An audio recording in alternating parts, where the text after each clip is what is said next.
Bapak, Ibu, dan saudara-saudara, Daud begitu cinta terhadap rumah kediaman Tuhan dan mengatakan, "Aku membasuh tanganku tanda tak bersalah, lalu berjalan mengelilingi misbah-Mu, ya Tuhan, sambil memperdengarkan nyanyian syukur dan menceritakan segala perbuatan-Mu yang ajaib. Tuhan, aku cinta pada rumah kediaman-Mu dan pada tempat kemuliaan-Mu bersemayam." Nah, ketika Daud mengungkapkan aku cinta pada rumah kediaman-Mu, konsekuensi logisnya apa? Daud menjaga diri agar tidak jatuh dalam dosa. Ia menjaga pergaulannya, ia menjaga perkumpulannya, ia menjaga relasinya, supaya hidupnya tidak bercampur baur dengan pola dan cara hidup orang-orang yang berdosa, dan supaya dia tidak mengikuti jalan daripada kumpulan pencemooh dan juga orang-orang berdosa. Ketika ia mencintai rumah Tuhan, sekaligus ia menjaga diri supaya ia hidup dengan benar di hadapan Tuhan. Bahkan Daud mengatakan, "Ujilah aku ya Tuhan, ujilah aku, ujilah, cobalah aku, selidikilah hatiku dan batinku." Mengapa Daud begitu? Karena aku telah hidup dalam ketulusan. Jadi ketika ia cinta pada rumah Tuhan, hatinya, pikirannya selalu mengingat rumah Tuhan. Maka dia menjaga diri hidupnya demikian rupa. Menjaga hidup dalam ketulusan, kemurnian hati. Menjaga hidup dalam kekudusan. Menjaga hidup dalam kesucian. Karena ia cinta rumah Tuhan. Jadi pikiran dan hatinya selalu ada di dalamnya. Tempat di mana Allah bersemayam, Allah berada. Tempat di mana kemuliaan nyata, kekudusan dan kesuciannya memenuhi segalanya.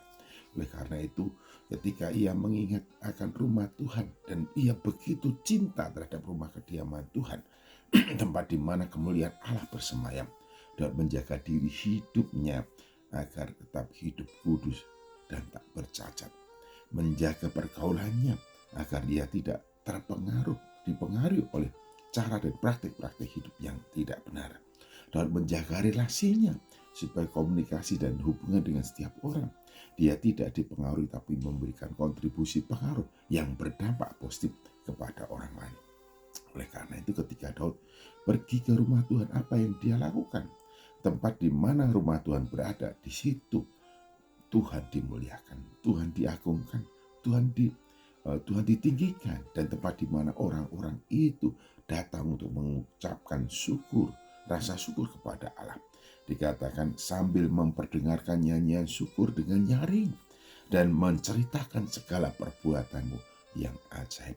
Jadi ke rumah Tuhan, di tempat rumah adalah kesempatan bagi setiap orang untuk mengucap syukur kepada Allah, untuk bersaksi tentang cinta kasih Allah, untuk bersaksi tentang kemurahan Allah, untuk bersaksi tentang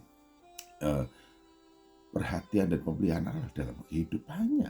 Oleh karena itu Daud dikatakan ketika ia hati pikirannya mengarah kepada rumah Tuhan, ia katakan, "Tetapi aku ini hidup dalam ketulusan, bebaskanlah aku dan belas kasihanilah aku. Kakiku berdiri di tanah rata, aku mau memuji Tuhan dalam jemaat." Aku mau memuji Tuhan dalam jemaat. Jadi motivasi spirit yang melingkupi atau menguasai pikiran dan hatinya ketika mengarahkan diri ke rumah Tuhan, ketika berjalan ke rumah Tuhan, ketika berada di rumah Tuhan adalah bagaimana mengungkapkan rasa syukur kepada Allah atas kasih sayangnya, atas pemeliharaannya, atas segala sesuatu yang Allah nyatakan dalam hidupnya, atas pertolongannya, atas perlindungannya, atas naungannya, segala sesuatu yang telah dibuat oleh Allah itu sungguh-sungguh luar biasa. Karena itu juga dan mengatakan, menceritakan kepada setiap orang, mengungkapkannya betapa perbuatan-perbuatan Tuhan yang ajaib itu selalu dinyatakan dalam kehidupan Tuhan. Daud untuk memberikan kepadanya pertolongan, perlindungan, dan pemeliharaan, sehingga ketika ia berhadapan dengan para jemaat dan mengatakan, "Kakiku berdiri di tanah yang rata, aku mau memuji Tuhan dalam jemaat. Bapak, Ibu, dan saudaraku yang saya kasih dalam Tuhan Yesus Kristus, selamat hari Minggu, selamat memuji-muji Tuhan, mengucap syukur kepada Tuhan, dan selamat mengungkapkan kasihan Tuhan dalam tutur katamu, ceritamu kepada setiap orang yang kau temui di rumah Tuhan. Tuhan Yesus Kristus memberkati. Haleluya, puji Tuhan.